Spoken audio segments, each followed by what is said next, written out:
What's up les bas, et ça roule pour la chaîne Aour Gaming. Aujourd'hui on se retrouve pour une toute nouvelle vidéo, une vidéo de présentation de PC Gamer avec un budget de 1400 €, donc un bon budget pour ce PC. La dernière fois c'était 1500, aujourd'hui je suis passé sur 1400, mais c'est des configs qui ne se ressemblent pas du tout. Là on a une très grosse carte graphique que je vous ferai part après. Je peux vous dire qu'avec ce PC vous faites tourner tout, mais absolument tout en ultra. GTA 5 j'en suis pas sûr, mais il tournera dans de très bonnes conditions en tout cas, donc on passe directement aux composants.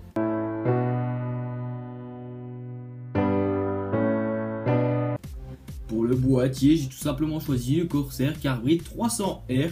C'est le boîtier juste en dessous du 450D, donc ils ont beaucoup de ressemblances.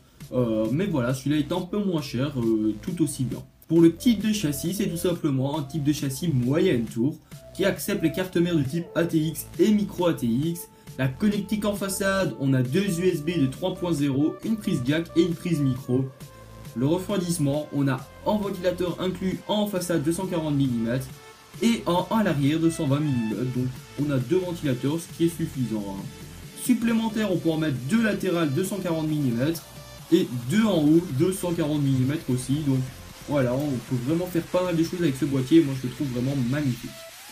Pour l'alimentation, j'ai pas été chercher loin, la Cooler Master G650M avec une puissance de 650 watts, un rendement 80 plus bronze, une très bonne alimentation que je vous mets souvent parce qu'elle est design et elle est pas chère, donc tout ce qu'il faut pour une bonne alimentation.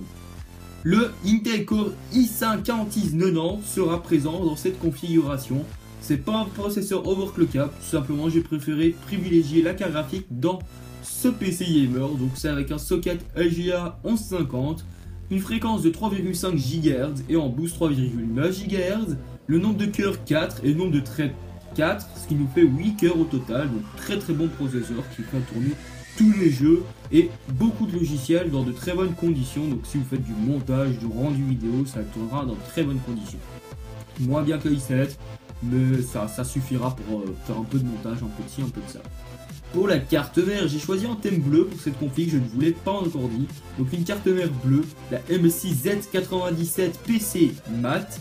Donc c'est une carte mère de type ATX avec un socket 1150 et un chipset Intel Z97. Une très belle carte mère bleue de chez MSI bien sûr. Je prends toujours MSI parce que je trouve que c'est vraiment des cartes de mère très design et avec un très bon prix. Donc voilà tout ce qu'il nous faut. Pour le ventilateur, j'ai pas pris un très puissant vu qu'on n'est pas overclocké sur cette config. Un Cooler Master Hyper 212 Evo, franchement originalité zéro, c'est vraiment un ventilateur très bon pour son prix, c'est le meilleur rapport qualité-prix et les matériaux utilisés sont le cuivre et l'aluminium, donc très bon ventilateur. Je vous conseille vraiment si vous avez de petites configs d'utiliser ce ventilateur.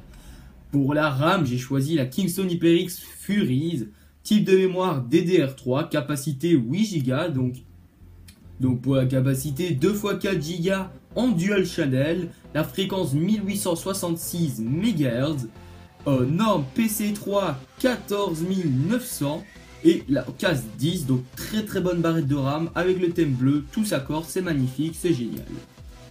Pour la carte graphique, là j'ai pris un monstre de technologie, la KFA2 GeForce GTX 980. Elle est magnifique, elle est blanche, elle rentre tout pile dans le thème. Franchement, il n'y a rien à dire sur cette carte graphique, mis à part qu'elle est vraiment super bien. Avec la 980, bien sûr, vous faites tourner tout, mais absolument tout en ultra. C'est vraiment une très bonne carte graphique. Pour les sorties graphiques, on a un DVI Dual Like, un HDMI 3D et 3 DisplayPort. Donc si vous avez que des écrans VGA, pensez à acheter un petit adaptateur DVI VGA ou DisplayPort VGA. Ou alors vous avez des écrans en DisplayPort. Pour la mémoire, il y a 4 Go de DDR5 dans cette carte graphique, donc je peux vous dire que c'est un monstre de technologie, vous faites tourner absolument tout. Pour le disque dur Seagate Barracuda de 1 Tera, vous commencez à être habitué avec un format 3,5 mm, interface de transfert SATA 3, vitesse de rotation 7200 tours par minute. Vous commencez à être vraiment habitué pour ce disque dur.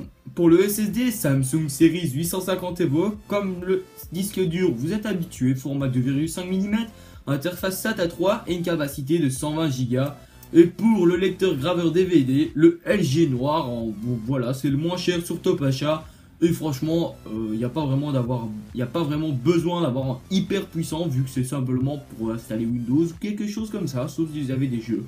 Donc j'espère que cette configuration vous aura plu. Moi en tout cas ça m'a vraiment plu de vous la faire. N'hésite pas à partager cette vidéo à tes amis, sur ton mur Facebook, sur ton mur Twitter, sur Snapchat, sur tout ce que tu veux. À liker la vidéo et à t'abonner. Moi je vous dis bye les gens, au revoir.